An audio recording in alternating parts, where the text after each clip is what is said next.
Chapter number 8. How do organisms reproduce? First, let us see what do you mean by reproduction.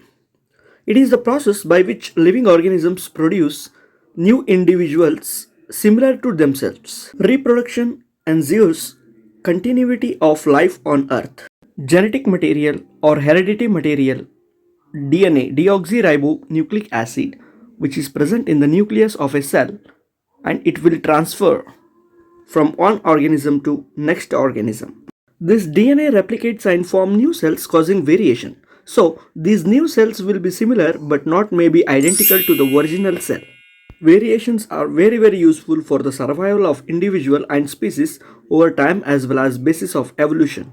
Now let us start the two types of reproduction which is given in the study material of NCERT. The first one is asexual reproduction and second sexual mode of reproduction. In asexual mode of reproduction, a single individual gives rise to the new individual. Only single parent is involved. But in sexual reproduction, two individuals, that is one male and one female, are needed to give rise to the new individual. Gametes are not formed in asexual mode of reproduction. In sexual mode, gametes are formed.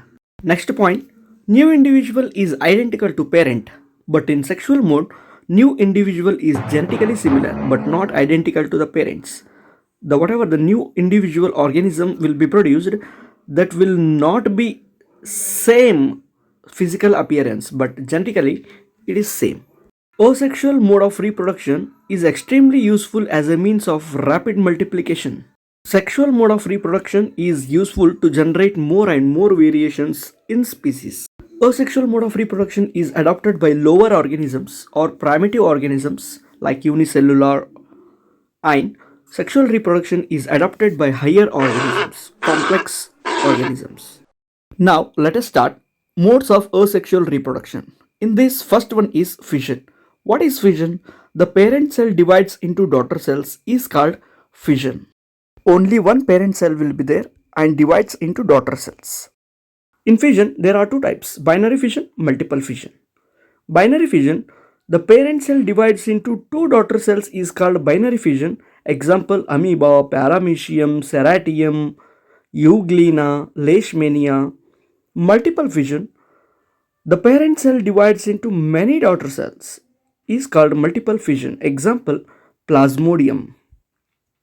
Second mode of asexual reproduction is fragmentation. The organisms breaks up into smaller pieces upon maturation and each piece develop into new individual. Example is Spirogyra. If you consider chalk as one of the matured organism, if you break into 2 or 3 pieces and each small new chalk will develop into new organism. So I am comparing here Spirogyra to the chalk. So this is the how fragmentation takes place in some organisms and the example is Spirogyra. The next mode of reproduction is regeneration. If organism is somehow cut or broken into many pieces accidentally, each piece grows into a complete organism. Example, planaria. One of the primitive organism, if you cut this organism into many pieces, each piece will develop. So all the cells are same in the whole complete body. Means the organisms, the body is made up of same type of cells. Example is planaria. Next, budding. It is one of the asexual mode of reproduction.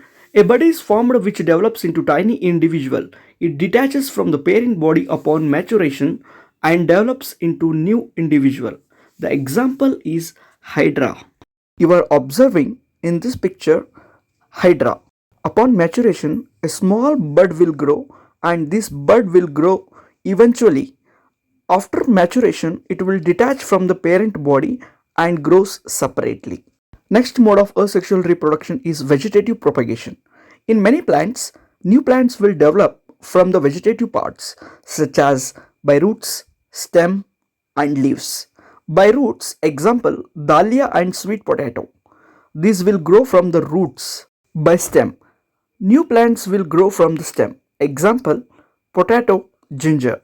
From leaves also, new plants will grow. Example, bryophyllum, leaf notches bear buds which develop into new plants. In vegetative propagation, some artificial methods are there, such as grafting, cutting, layering.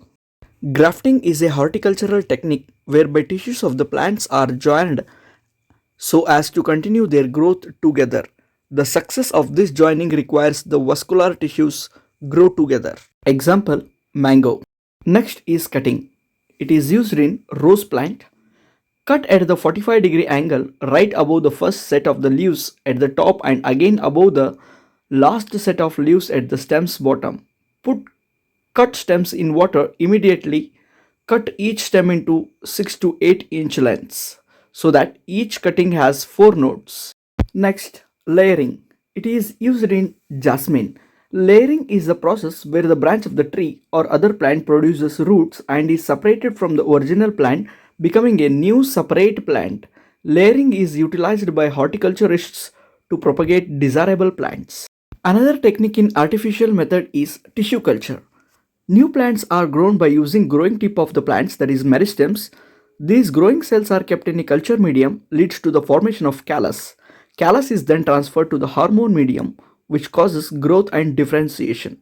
And this technique is used in ornamental plants, orchid, and so on. Benefits of tissue culture. We can grow plants like banana, rose, jasmine, etc. that have lost the capacity to produce seeds. So, new plants are genetically similar to the parents. This technique is used in growing seedless fruits. The last mode of asexual reproduction given in your syllabus, that is spore formation. Example is rhizopus. Generally we see some fungus will grow on bread, rotis or food. The thread-like structures which grow on the food is, that is rhizopus, and they reproduce by spore formation, asexual mode of reproduction. Spores are small bulb-like structures which are covered by thick walls. Under favorable conditions, they germinate and produce new organisms. You are observing the spore formation in rhizopus. Here, root-like structures are there. These are not true roots. These are called as rhizoids. The stem-like structure, here it is sporangiospore, or we can call it as a erect hypha or hyphae. And the bulb-like structure you are observing here, it is sporangia or sporangium. Inside this sporangium, small spores are formed. Upon maturation, under favorable condition, the sporangia will burst and the spores will travel as far as possible. By this, we have completed the first part of this chapter, that is asexual mode of reproduction.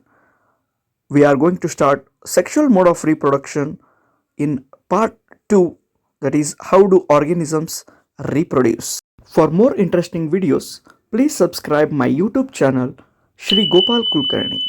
I hope you have enjoyed and understood this chapter, and thanks for watching.